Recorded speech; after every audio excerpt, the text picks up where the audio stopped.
talk about food and body, nourishment and healing. I'm a registered dietitian and mind body eating coach, and I take a very different approach from what you might be used to in terms of nutrition and nourishment. So today I want to talk about how we can navigate the holiday season in a fresh way. We're not going to talk about more rules or pressure to be perfect or shoulds this holiday season. Instead, I want to frame it as something called the hero's journey. We're heading into Sagittarius season, and this is all about adventure, seeking new opportunities, and learning and growing from them. So first, a little bit of history. The hero's journey was coined by Joseph Campbell, who was a mythologist and studied legends and myths and spiritual traditions from cultures across the world. And he realized that all of them have a certain structure they all follow. So this applies to myths and traditional stories to modern films today and books that we really feel like give us a sense of meaning. This pattern is that a person gets called out of their familiar life. They step into the unknown, they face many challenges, they learn from them, and come home transformed. My favorite example is The Lord of the Rings because I'm a huge fan, but take any of your favorite stories and films and notice they all follow the same pattern. And that's because I feel like it's embedded in our soul as how we learn and grow in this life. We can all relate. When I work with people on food and body struggles, I see this hero's journey everywhere. And it's incredibly empowering to frame it this way. Instead of feeling like a failure, you start to see yourself as evolving. And this becomes especially relevant during the holiday season. The holidays bring a lot of mixed messages. On the one hand, you might feel compelled to show your family how much better and in control you've gotten around food. And at the same time, there's this unspoken or sometimes spoken message that the holidays are a time to break free, let go, and just kind of go all out. And then start again on New Year's. There's not anything necessarily wrong with this. It becomes a problem when you already feel controlled and restrained by food. And that's where this invitation to go all out can be a setup for binging and feeling out of control with food.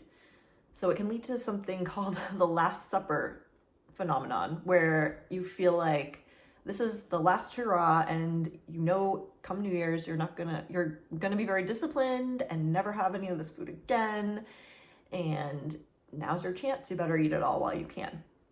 And if we're honest with ourselves, we know how that turns out, and trust me, I've been there many times. The holidays can be a trigger for a lot of us because it can bring up feelings of old eating patterns. You have constant exposure to food, family comments, emotional triggers, comparison and judgment, and body image concerns. So if this time of year feels harder, it doesn't mean you're weak or a failure.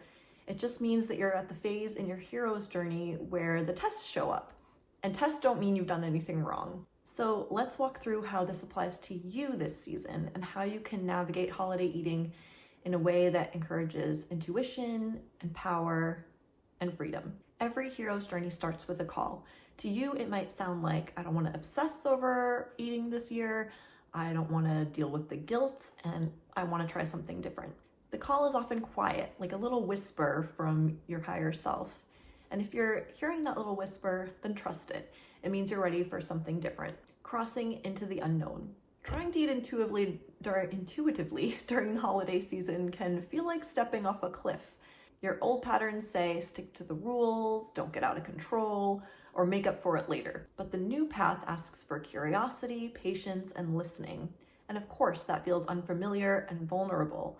But that's what crossing into the threshold of the unknown is supposed to feel like. Trials and triggers. This is where the hero meets challenges, but also wisdom. Your trials might be overeating and feeling ashamed, emotional eating after a stressful gathering, dealing with comments from family members, hearing them talk about being good or bad or earning their dessert, comparing your body to other relatives or friends, or family members commenting on body and weight. But these moments are not failures, they're teachers. Your body teaches you how different foods feel. Your emotions teach you what needs comfort. Your reactions teach you where old wounds lie. Your cravings teach you what you've been restricting. Your discomfort teaches you the boundaries that want to be expressed. Each moment is an invitation to gather information and not self-judgment. A simple tool you can use for this stage is to pause, breathe, and ask yourself, what is this moment showing me? And not, what did I do wrong? The transformation. Eventually, something shifts. It may show up as being able to eat without feeling like you need to compensate for the first time in years. It might be you actually feel yourself being full before being uncomfortable. It might mean that you speak up for yourself. It might mean you show yourself some compassion in a spot where you might usually spiral. And these are not small things. These are big transformations. This is where you begin reclaiming the power you've been outsourcing to culture, to diets, to friends and family. The return. In the myth, the hero comes home with newfound wisdom, and this might look like listening and tuning into your body, silencing the inner critic faster, choosing what feels nourishing instead of punishing, feeling less reactive around food, and following your inner compass around what your body needs. You return to yourself, to your body, and your power, and that's really what this hero's journey is all about. So as you navigate food and body this season, just remember you're not failing, you're not unfolding, you're learning about your own inner self. And every single moment, even the messy ones, is part of your hero's journey. So let me know in the comments, what stage of that hero's journey are you in right now? I'd love to hear from you, and if you want to go deeper into the stages of nourishment, then take my free quiz that's linked in the description below, and you can receive some insight into your current phase and also a couple emails a month just to go a little deeper into this topic. So that's all for today. Thank you for watching, and I'll see you in the next video.